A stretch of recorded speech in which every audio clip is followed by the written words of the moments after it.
Welcome to my channel dear cam.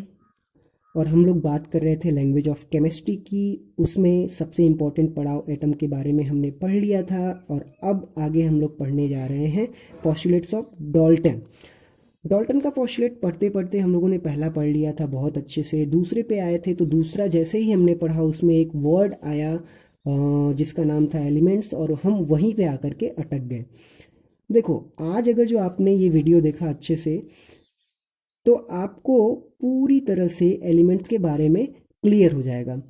उसके पहले elements के बारे में बताने से पहले मैं आप लोगों को बहुत बहुत बहुत धन्यवाद देना चाहता हूँ कि आपने वीडियो को देखा, और देखा ही नहीं वरन बहुत अच्छे से देखा। जो भी क्वेश्चन ने डिज़ाइन किया उस क्वेश्चन का आपने आंसर दिया, इसके लिए बहुत बहुत धन्यवाद कि आप लोग वीडियो को देख रहे हो। खैर, ये धन्यवाद तो होता रहेगा। अब आते हैं अपने टॉपिक्स पे।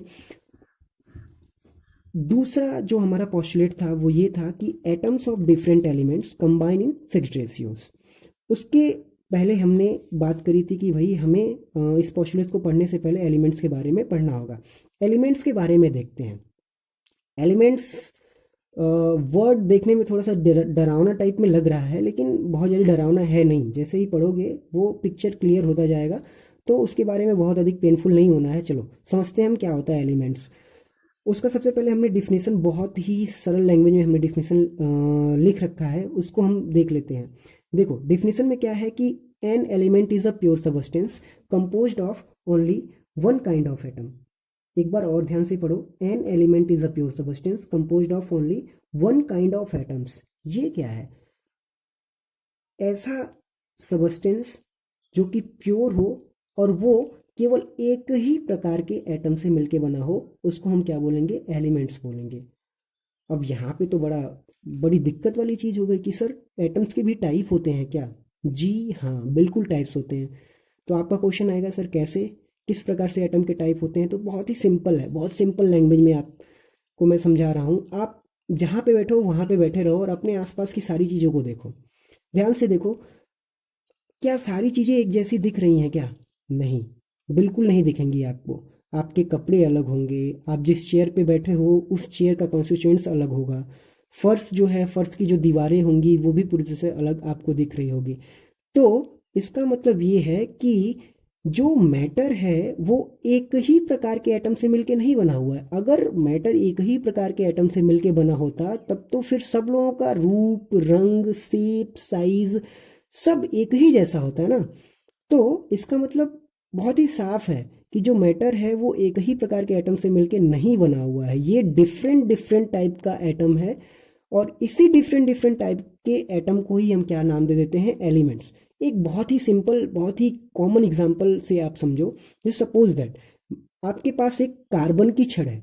अगर आप कार्बन की छड़ को कट कर रहे हो, कट करते जा रहे हो, कट करते जा रहे हो, कट करते जा रहे हो, एक समय ऐसा आएगा जो लास्ट वाला जो पार्ट मिलेगा ना, जो लास्ट वाला पार्ट मिलेगा वो काले कलूटे रंग का होगा, जिसको हम बोल देंगे कि भाई ये फर्दर डिवाइड नहीं कर पाएगा, और इसको हम क्या कह देंगे कि ये एटम है लेकिन काले रंग का है। अब दूसरा वहीं पे आपको एक छड़ में दे रहा हूँ कॉपर का। जब कॉपर की छड़ को आप कट करोगे, कट करते जाओगे, कट करते जाओगे, तो एक छोटा सा जो है टुकड़ा मिलेगा आपको। तो उसका जो कलर होगा वो बिल्कुल ही कार्बन से अलग होगा। इधर कार्बन बेचारा काला कलूटा था, तो इधर कॉपर क्या होगा? पूरी तरह से कलर्ड। कलर्ड नहीं कह सकते, ये चमकीला होगा। ठीक है। तो अब आगे हम देख लेते हैं, अगर ये चमकीला है तो आखिर में इन दोनों के बीच में डिफरेंट क्या है? डिफरेंट ये है कि भाई ये कार्बन का एटम है और ये किसका है? कॉपर का एटम है। ठीक है। ये जो कॉपर वाली छड़ थी एक ही प्रकार के एटम से मिलके बना हुआ था जिसको हम बोलते हैं कॉपर, और ये एक ही प्रकार के एटम से मिलके बना हुआ था जिसको हम बोलते हैं कार्बन। तो इसी चीज के बारे में हमको अभी समझना है। और अगर एक ही टाइप के एटम से मिलके बना हुआ है और वो एटम किसका था? कार्बन का, इसी को हम क्या बोल देंगे कि भाई ये एलिमेंट है। इस कार्बन के छड़ में जो एलिमेंट है वो किसका है? कार्बन का।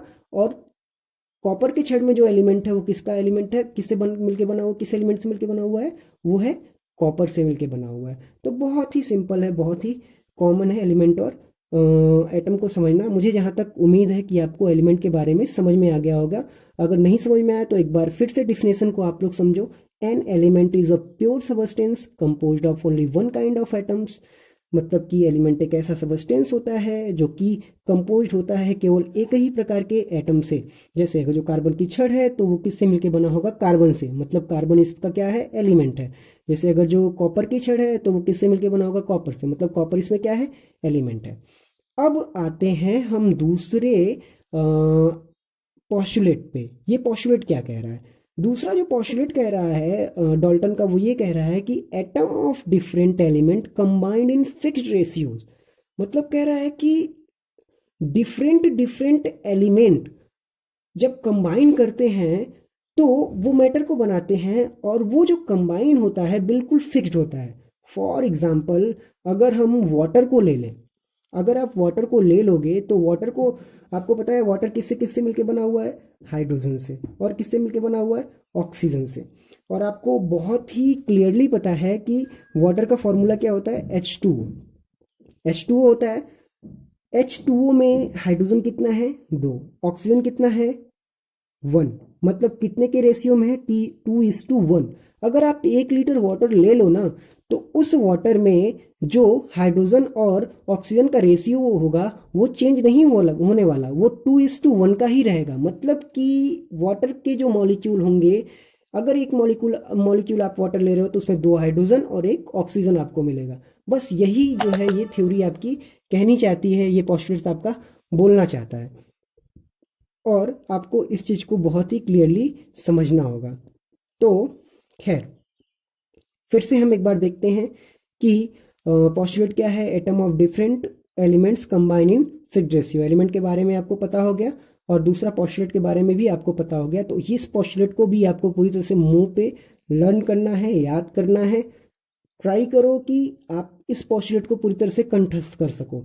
Atoms of different element combine in fixed ratio, atoms of different element combine in fixed ratio.